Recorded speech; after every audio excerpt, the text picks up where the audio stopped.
The red light was on. The cameras were positioned.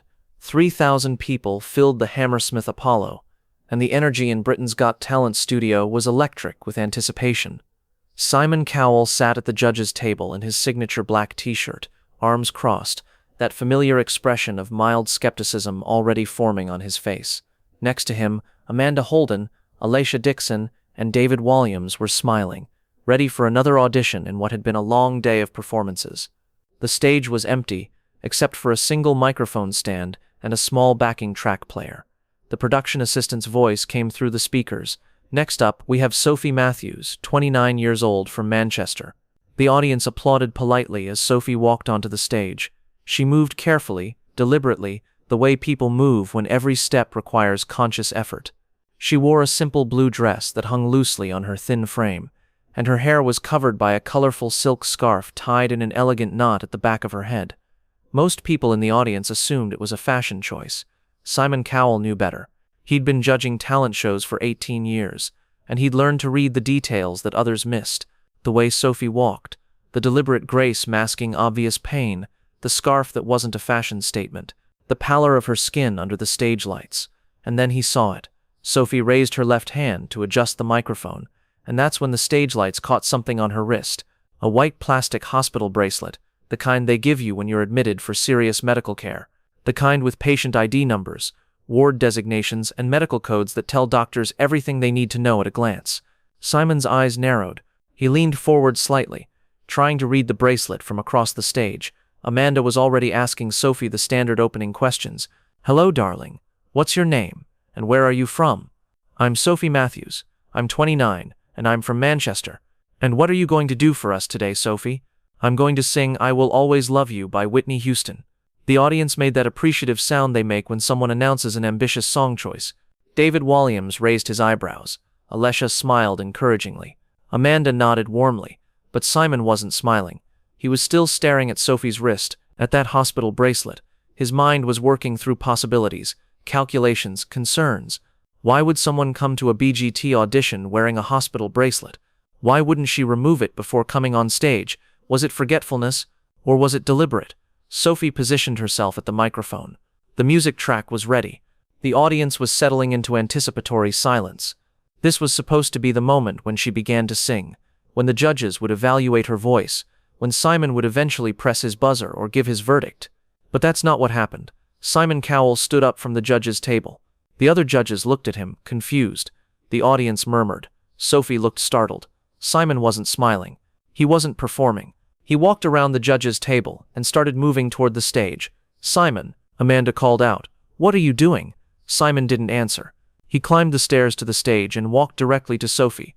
The production team in the control room was frantically trying to figure out what was happening. This wasn't in the script. This wasn't how auditions worked.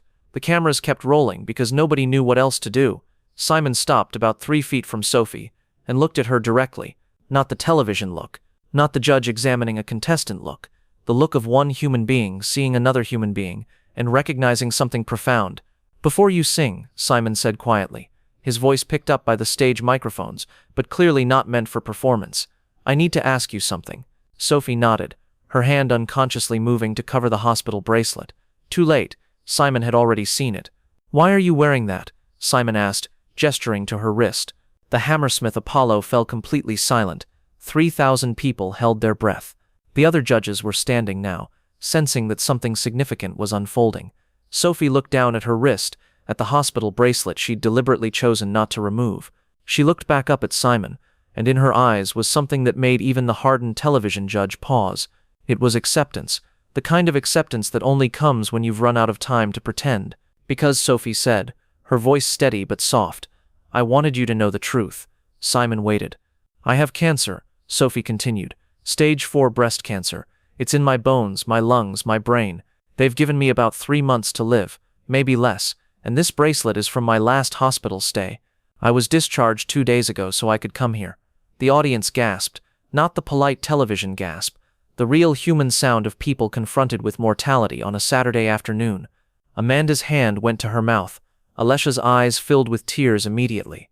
David looked stunned. But Simon just stood there, looking at Sophie, processing what she'd just told him. "Why?" he finally asked. "Why would you come here? Why would you spend your time, your energy, your— He gestured vaguely, unable to finish the sentence. Sophie smiled. It was a genuine smile, the kind that carried both sadness and peace. Because for 2 years, while I've been fighting this thing, I've watched this show from my hospital bed. Every round of chemotherapy, every surgery, every treatment that didn't work, I'd watch Britain's Got Talent. And you know what I learned from you, Simon? Simon shook his head slowly. I learned that truth matters more than comfort. I learned that facing reality, even when it's brutal, is the only way to find peace. And I learned that sometimes the kindest thing you can do is tell someone exactly what they need to hear, even if it hurts. Sophie paused, gathering her strength. When the doctors told me there was nothing left to try, I made a bucket list. It wasn't long. Say goodbye to my family, get my affairs in order, and sing on this stage. Not to win, not to go through to the next round, just to stand here, in front of you, and prove that I existed, that I mattered, that I lived. The silence in the Apollo was profound. People in the audience were openly crying. The camera operators continued filming, but several of them were wiping their eyes. Simon Cowell stood on that stage, and everyone watching could see something happening to him. The carefully constructed television persona was cracking. The judge who'd made a career out of brutal honesty was confronting something more brutal than any criticism he'd ever delivered, the reality of a young woman's impending death. Sophie, Simon said, and his voice was different now, not the television voice, just his voice. You don't need to audition. Sophie looked confused. What? I said you don't need to audition, you've already won. The audience erupted in applause, but Simon raised his hand for silence. No, let me finish. You've already won because you're standing here. You're standing on this stage, facing down death itself, and you're choosing to sing. That's not an audition. That's courage. That's dignity. That's everything this show is supposed to be about, but usually isn't. Simon reached up and began to remove his jacket. The same black blazer he wore for every audition episode. The garment that had become as much a part of Britain's Got Talent as the stage itself. He took it off and walked closer to Sophie. May I? He asked, gesturing with the jacket. Sophie nodded, tears now streaming down her face. Simon placed the jacket around her shoulders. It was too big for her thin frame, but she pulled it close like it was the most precious thing she'd ever been given. This jacket has been with me for every audition, every performance, every moment of this show, Simon said. But right now it belongs with someone who really understands what it means to perform. Not for applause, not for fame, but because you have something to say and time is running out to say it. Simon looked at the judges' table, then at the audience, then back at Sophie. I need to ask you something, and I need you to be honest with me. Okay, Sophie whispered. What song were you going to sing for us? I was going to sing I Will Always Love You, Sophie said. Because I wanted to thank you and this show for giving me something to live for when I had nothing left. Simon Cowell, the man who had built an empire on telling people they weren't good enough, felt something break inside him. This wasn't about talent. This wasn't about entertainment. This was about a human being trying to leave one last mark on the world before the world erased her. Then sing, Simon said simply. Sing for us, not as an audition, not as a contestant. Sing because you need to sing, and we'll listen because we need to hear you. Simon walked to the front of the stage and sat down, not at the judges' table, on the stage itself, cross-legged like a child at story time. Amanda, Alessia, and David immediately understood. They left the judges' table and came to sit on the stage beside Simon. The 4 judges, who normally sat in judgment, were now sitting in witness. Sophie looked at them, at these 4 people who'd gone from judges to audience, and something shifted in her expression. This wasn't a competition anymore. This was communion. The music track began. The opening notes of Whitney Houston's I Will Always Love You filled the Apollo. Sophie closed her eyes, took a breath that clearly caused her pain, and began to sing. Her voice was not technically perfect. Cancer had ravaged her body, including her breath control and stamina. She struggled with some of the higher notes. She had to pause several times to catch her breath. But none of that mattered. Because Sophie Matthews wasn't singing to impress anyone. She was singing to prove she was alive. She was singing to thank the people who'd given her hope when hope was impossible. She was singing because singing was the last act of defiance she could offer to the disease killing her. The audience wasn't clapping or cheering. They were weeping. All 3,000 of them. The camera operators were crying. The production staff in the control room were crying. And on that stage, sitting cross-legged in front of Sophie Matthews, Simon Cowell had tears streaming down his face. When Sophie reached the final chorus, her voice broke. Not from technical failure, but from emotion. She looked down at Simon, at the 4 judges sitting at her feet, and she sang the last line directly to them. And I will always love you. The music ended. Sophie stood at the microphone, breathing heavily. exhausted but somehow radiant. Simon stood up slowly.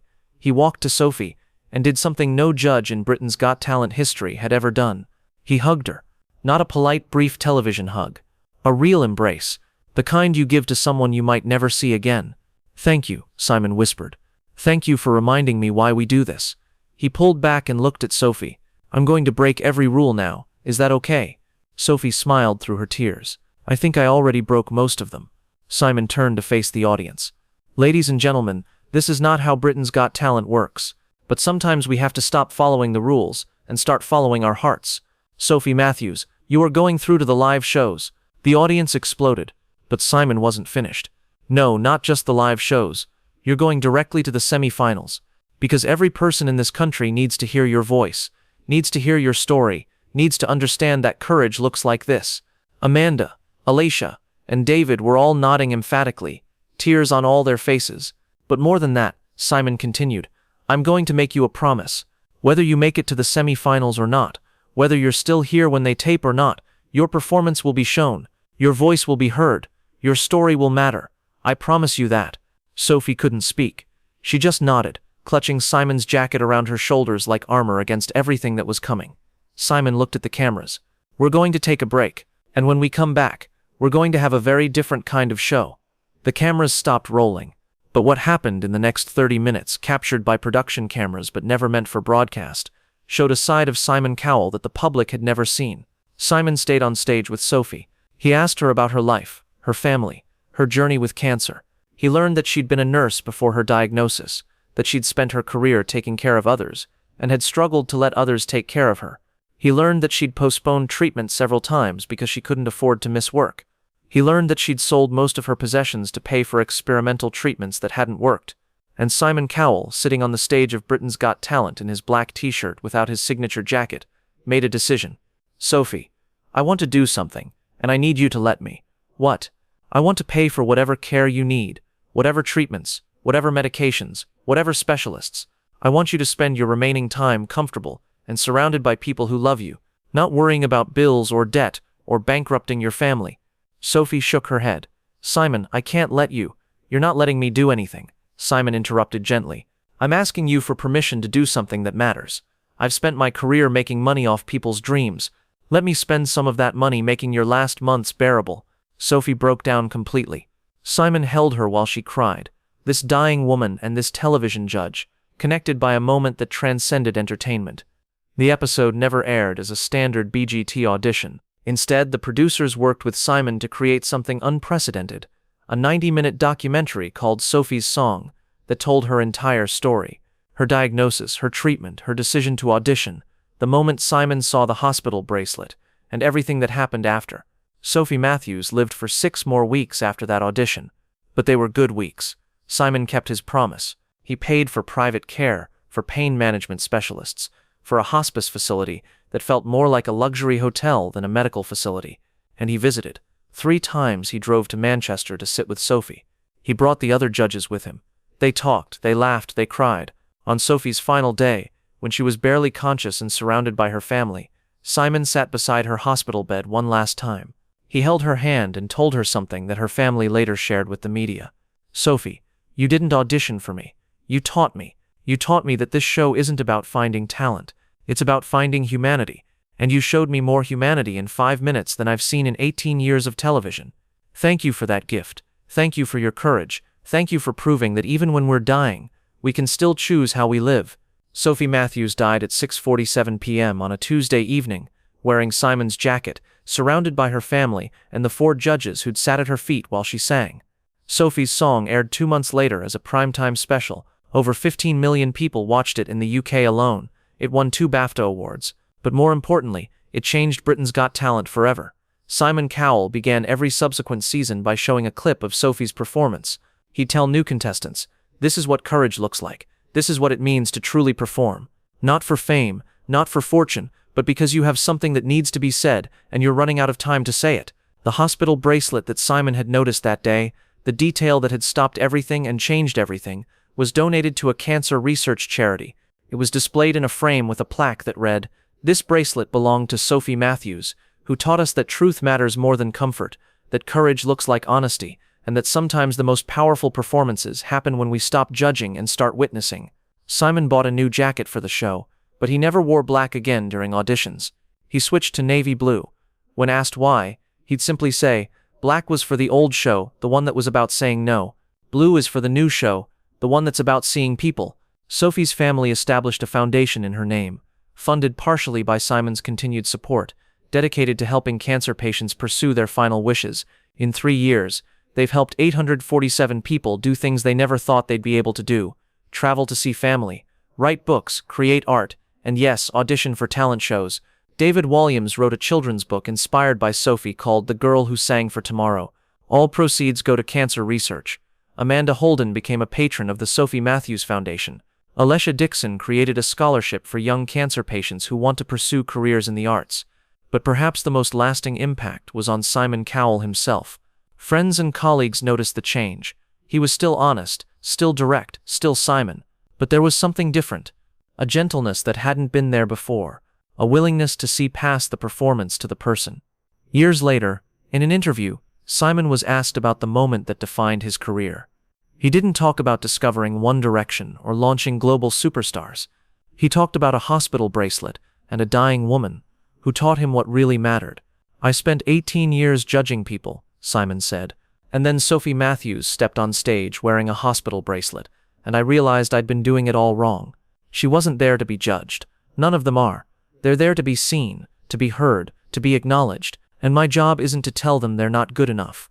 My job is to witness their courage in trying." He paused, emotional even years later. "Sophie taught me that we're all dying. Some of us just have a more specific timeline, and what matters isn't how much time we have. It's what we do with it." She could have spent her last weeks in bed, feeling sorry for herself. Instead, she stood on a stage and sang. That's not just courage. That's a blueprint for how to live. The hospital bracelet, such a small detail, a white plastic band with black text, medical codes, ward numbers, a patient ID, something that thousands of people wear every day in hospitals around the world. But on that day, in that moment, when Simon Cowell's eyes focused on Sophie Matthews' wrist and recognized what he was seeing, that bracelet became something more. It became a symbol of truth, of choosing to be honest about our mortality instead of hiding it, of demanding to be seen as we truly are, not as we wish we were, of living fully even when dying inevitably. Sophie Matthews came to Britain's Got Talent to sing a song. She left having taught a lesson that would echo through millions of lives, that the most powerful performance is simply showing up, telling the truth, and refusing to let fear silence what needs to be said. And Simon Cowell, the judge who'd built a career on saying no, learned to say yes to the only thing that really matters, the courage to be human in front of the whole world, hospital bracelet and all.